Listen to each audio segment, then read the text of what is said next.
I was just reading in a Just the News article this morning. Americans concerned about crime and violence in the U.S. has edged up in the past year. And for the first time since 2016, a majority, 53%, say they personally worry a great deal about crime, according to the Gallup poll. Another 27% report say they worry a fair amount, which places the issue near the top of the list of 14 national concerns, behind only inflation and the economy, and on par with hunger and homelessness. Joining us to discuss this right now is the National Vice President of the Fraternal Order of Police, Joe Gamaldi. Good morning to you, sir. Hey, thanks for having me on. Praise be to God. We're glad you're here. Thank you for your service, by the way.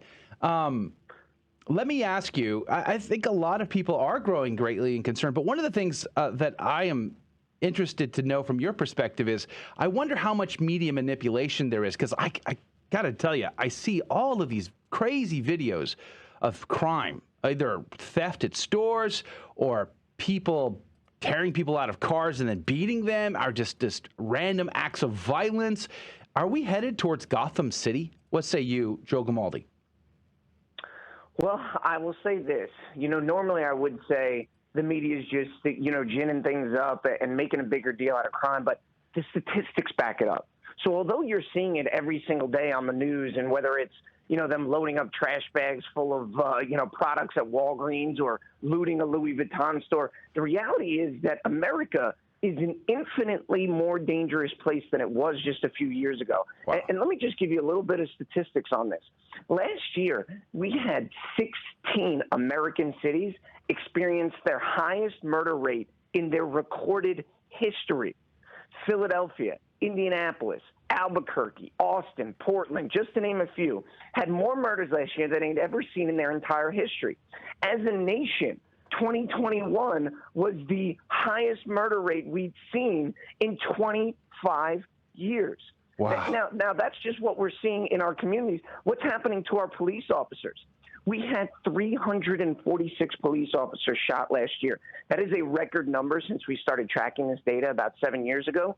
This year alone, we've already had over 100 police officers shot. We're outpacing last year's historic numbers by 40%. So although you may see, all of these crimes appearing on social media and say, well, maybe this is just people sharing this, maybe this is a 2021 problem that we're seeing so much of this, but no, this is what's going on in America right now, and we all need to take notice of just how violent our country has become. Typically, Mr. Gamaldi, crime spikes. There's some research that has been done that crime spikes whenever there's a heat wave or in the summertime and that sort of thing. But now it just seems it happens all the time. And one of the theories that people have is that the so-called bail reform is making it so that people are encouraged to commit crime because they don't, they're not going to really face any sort of repercussions for their actions. What do you think about that? Well, I really don't have any other better way to put it than when I tell folks that there's been a toxic cocktail that has been shoved down the throats of law-abiding Americans, and part of it is bail reform. We are seeing people out on multiple felony bonds, not one or two, 7 or 8 aggravated robberies. They continue to give them PR bonds, which is just a pinky promise to show up to court, and they continue to reoffend. You combine that with rogue prosecutors who consistently cut sweetheart deals for these violent criminals or don't even prosecute the crimes at all. And then you have the continued demonization of law enforcement. When you put all of those things together, it doesn't take a genius to figure out how we've arrived at this situation. And I mean, the American police officer delivered historic crime reductions in the 20 years prior to this crime spike. And we did it because we enforced the laws that we had on the books. We vehemently prosecuted violent criminals, and we held people accountable for their actions. And that is something that we have truly lost in our society, where no one wants to take any blame for anything anymore. Is it a case where we're seeing the rise in crime, obviously in heavy populated city centers, but what about in the Midwest? What about in the flyover states? What about in those communities that have a lot less population? How do they factor in all of this? I know they're probably going to be less on average, but are they too seeing rises in crime? Well, they are certainly less. We're not seeing the same drastic rises in those areas as we're seeing in our urban communities. And I think the reason why is there's still prosecutors and there's still judges in those areas who believe in the rule of law, who are saying if you do something wrong, you have to be held accountable. And I just don't understand how we can continue to move forward in a society, especially in our urban communities, where there's no consequences for your actions, because you are teaching an entire generation of people that you can do whatever you want and you won't be held accountable. So it's not a surprise when they then increase from, let's say they started at shoplifting. Well, we didn't stop them then, so now they're going to move on to assault. Well, we didn't stop them then, so now I'm going to start robbing people. How does this work for police officers? I mean, I know a couple of police officers very well, and their morale always seems good, but what is the morale of police officers around the country? You know, I don't have any other better way to put it. I've been a police officer for 17 years. I have never seen morale as bad as it is right now. And you know, I don't want your listeners to think that police officers aren't going to go out there and do their job. I mean, the brave men and women of law enforcement, we're going to put on that uniform, and I still go out on the street. I'm a night shift patrol sergeant. We're still going to go out on the street. We're still going to catch the bad guys. We're still going to make a difference in our communities. But it's extremely demoralizing when we are risking our lives or risking our health to go out there and catch these criminals, to see them already out before the ink is dry on the paperwork. And you think I'm exaggerating, but I assure you I am not. We will catch people for robbery. They will be laughing at us in the back seat, knowing that we're going to transport them down to the jail and they're going to be out within hours. There's an article this morning I saw. It says, headline says, Los Angeles mayoral candidate wants to abolish the police because resourced, healthy communities don't need police. This was a phenomenon that broke out in 2020 with the riots and whatnot. What level of insanity would it need to be in order for people to say we don't need police, and yet crime is rising? Yeah, well, that's a complete fantasy land. And frankly, thinking like that is extremely ignorant and extremely dangerous. And, you know, another thing, it's not supported by any polls whatsoever. A recent poll actually said that our black and brown communities, in urban communities, 75% of black Americans want more police officers in their neighborhoods. 79% of Hispanic Americans wanted more police officers in their neighborhood. It actually outpaced white Americans in how many police officers they want in their neighborhood. So this narrative is not based in any kind of fact whatsoever. It's only ideology. And the fact of the matter is, there are folks who are willing to put their ideology over other people's safety. I don't know how any sane person could look at the murder numbers. And if we're just specifically talking about L.A., their murder rate was up over 40% last year. So how could you, with a straight face, say you care about the people in those communities while also calling to abolish the police? It is a complete joke. Yeah. I mean, the other article at Just the News said the FBI claimed in 2020 there were an estimated 1.2 plus million violent crimes just in the year 2020. And that's an amazing number if you think about it. With only 300 plus million people living in the United States, that's a third of our populace having to endure a violent crime. That is kind of a staggering thing. And we're up against a break here in about a minute from now. But at the other side of the break, I want to ask you, is it even possible to scale this back, to come back from the brink? But I think with the police being at the lowest moral level of years, are we seeing a mass exodus? Are people retiring? Are they walking off? Are they sticking out still? Or is that phenomenon passed since 2020? Retirements are up 45% nationwide. Resignations are up 20%, and our recruitment is completely tanking. Chicago saw an 83% reduction in applications. In New Jersey, they saw a 90% reduction in applications, and a recent study out of Colorado said 70% of agencies can't find anyone to take the job. Wow, that's not a good recipe for putting back safety into our communities. Hold that thought. Nothing stops me in my tracks like crime stories, like violent crime or home invasion stories. Like, as a dad, I'm thinking, I got to be ready. I got to put my game face on here. I got to protect my family. And we're seeing this rise in crime here, and it is very concerning to most Americans. And right before the break, you really broke my heart when you said everything is looking not so great when it comes to police officer retirements and officers leaving the job. How do we turn this around? What say you, Officer Joe Gamaldi? Well, I wanted to touch on one thing you said before the break, because I think sometimes it gets lost when we talk about all these statistics on murders, and you mentioned that, there had been 1 million violent crimes that had taken place. I think it's important just to remind your listeners, all those statistics I talk about, all those 1 million crimes, those are people. Those are fathers, sons, mothers, daughters, who have now been, victims of crime, who've been traumatized for their whole lives because of it. Or these murders that occur. Every one of those statistics is a person. And it's so easily forgotten when we just quote these statistics. So I just want to remind folks that these are people who are impacted for the rest of their lives, which is why we need to take law and order very, very seriously in this country, because I don't think enough people understand just how bad it is. And when you ask, how do we turn it around? We've done it before. We can do it again. We have to embrace the rule of law, vehemently prosecute violent crime, and we need to embrace broken windows theories in our urban communities, and we need to support law enforcement. If we do all of these things, we can start getting things back on track. If people who are interested in a life of service see that people are supporting law enforcement, they will be more willing to take this job and serve their community, because the most qualified candidates right now, they're not stupid people. They look and see what's going on and what's happening to law enforcement, that we're being denigrated, that we're being demonized, that we're being shot at historic rates, and they're voting with their feet and they're taking other jobs. So the only solution for leaders in urban communities who can't fill these positions is to reduce services to the community and to lower standards of the people that they're hiring. And we're already seeing this happen. And when you reduce standards and when you reduce services, you're going to exacerbate the problem of us trying to build trust with our community. I mean, it's maddening to me, because I love this profession so much, and I love our police officers across this country, but the way we've been treated for the better part of a decade is really a stain on our society.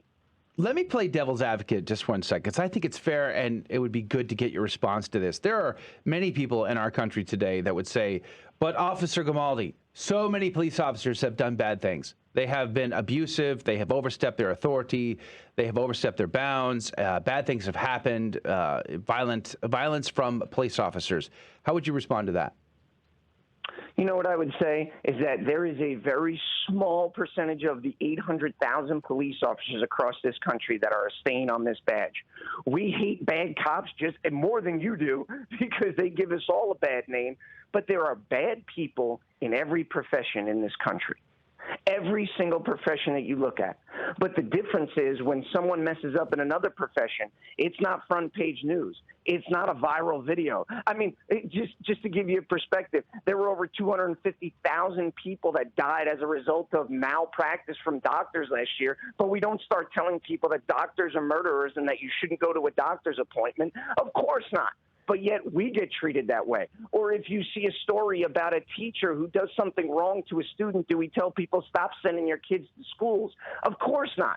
But anytime a police officer does something wrong, and sometimes the officer didn't even do anything wrong whatsoever, but it's still a viral video, and the media comes after us like bloodthirsty hounds, you can understand how our reputation can be impacted as a result of that. How do you rebuild trust in communities where they've had some history between police officers and the community of violence or overstepping bounds or what have you? How do you repair that relationship? Well, I think you have to make sure that you are building bridges wherever there is an opportunity to do so. A lot of the work we do is through churches, making sure that we're making a connection on a spiritual level and not just, person to person. But I think another important part of this is, as we talked about how understaffed police departments are, at a very foundation, we need to provide the services that the community expects from us. And when you have municipalities and counties that have underfunded their police departments or not hired the amount of officers needed, you are eroding the trust, because let me just give you a scenario. If someone has their house burglarized, it may be the worst day of their life, and it takes us 4 or 5 hours to get there. What kind of trust are we building? Now, it's not the officer's fault. He had to run 15 robbery calls before that time. But if we don't get there quickly and we don't provide the service that's expected of us, we just missed an opportunity to bridge the gap and to build trust, because all that person is going to remember is that police officer took 4 hours to get to my house on the worst day of my life. Yeah, I know. I had someone try to steal my car in 2020. And when they couldn't steal the car, they just destroyed the dash instead. And I remember feeling so violated. Called my police officer friend. He's like, yeah, nobody's going to come. Just get the report and file the insurance claim. And I remember feeling how rough that was. I can imagine if there was a home invasion or worse, it would be like 1,000 times worse of a feeling. But that's the way it goes with shortages. Adrian? Yeah, I had a question about the fact that you were talking earlier about the fact that nobody is signing up to become a police officer right now. I actually have a friend right now who is, he just turned 18, he'll be 19 soon, and he wants to be a police officer, and everybody is telling him, dude, what are you thinking, man? That's a terrible idea. People are gonna hate you. He's white, and so that's another thing against him. They're like, oh my goodness, dude, anytime you do anything, it's gonna be over for you. So what could you tell someone who's a good person, who has this idea of nobility, that I want to stand up and do something that's beneficial to my neighborhood, to my community, but they are afraid to try to jump into this situation? I never want to tell anyone who's interested in a life of service and interested in serving their community not to. But the advice that I would give to your friend is you need to think very long and hard that you want to be in this profession. It is an extremely rewarding profession where you get to help people. You get to make a difference in people's lives literally every single day. But you need to ask yourself if you're willing to take the slings and arrows that are going to come with it, because there's going to be a police officer who may or may not have done something wrong on the other side of the country. And people are going to hold you accountable for that. People are going to yell at you. They're going to curse at you. They're going to spit at you. They're going to say the worst things imaginable that you couldn't even think someone would say to you. All of that is going to happen because you made a choice to serve your community. So I would just encourage young people, if you're interested in a life of service and becoming a police officer, you need to think long and hard, and you need to pray on it as well. Well, let me ask you this. So there's a police shortage and a crisis that we're all facing.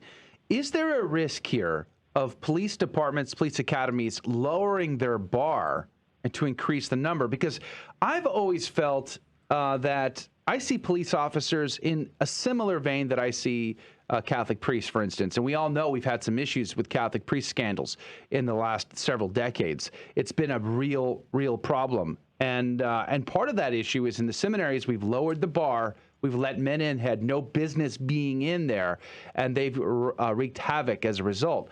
Is that the case for the police department? Because, the difference between me having a bad day and a police officer having a bad day is the police officer has a gun and a badge, and that changes the dynamic quite a bit. So is there a risk of lowering this bar and, making this the pool of quality officers a lot less? What say you, Officer Joe Gamaldi? Oh, no, great question. It's already happening. It's not some far-off future thing that we have to worry about. We are already seeing departments lowering standards for drug use. We've already seen departments lowering standards for previous criminal activity. So we've already begun the process of lowering standards of the people that we're willing to hire. And as I said earlier, when you start to hire people that aren't meeting the standards that you have laid out, it's ultimately going to be a recipe for disaster later on down the road. So at a time where everyone's screaming for us to build trust with the community, and rightfully so, we should have a close relationship with the community. You're hiring people that could possibly do the exact opposite of it. Yeah. But, that's where we find ourselves in 2022. That's not warm and fuzzy. That's an extra layer of difficulty. And then let's just add one more. I don't sugarcoat things. Yeah, praise be to God. There's one more layer to this, too. We have a border that's about to blow open wide here, and there's a lot of anxiety over how many more hundreds of thousands will come across that. You talk about following the rule of law, but what if we live in a society where they don't want to follow the rule of law? Well, I will tell you this. You know, as a police officer, we see it every single day. There is no doubt in my mind that we need to secure our southern border. We cannot have people continuing to come over illegally with no obstacles in place. You know, and don't get me wrong. I know that there are extremely good people, family people who are trying to get to the United States for a better life, Amen. But they have to do it the proper way. It's not fair to the people who are going through the legal process the right way, who are waiting their turn and spending the necessary money. And, of course, we need to revamp that process so that people can get through it easier without having to spend so much money and can do it the legal way. But we cannot continue to have people pouring over this border who we don't know who they are, because there are criminals amongst them. And they're coming to our urban communities, and they're continuing to commit crimes. There are also people who are trafficking people over the border and doing horrific things to them. So we need to get a handle on that, absolutely. Amen. Amen. Well, Joe Gamaldi, we're very grateful for your time today, National Vice President of the Fraternal Order of Police. Not an easy subject, and not a lot of bright news there, but truth does matter. Joe Gamaldi, God bless you. God love you. Have a great day. Thanks for having me on. Thank you for your service. We appreciate it. To all our officer friends and first responders, God love you all. Thank you for you serving us today. We're going to be praying for you. And that is going to do it for hour number 1 of Catholic Drive Time. Praise be to God.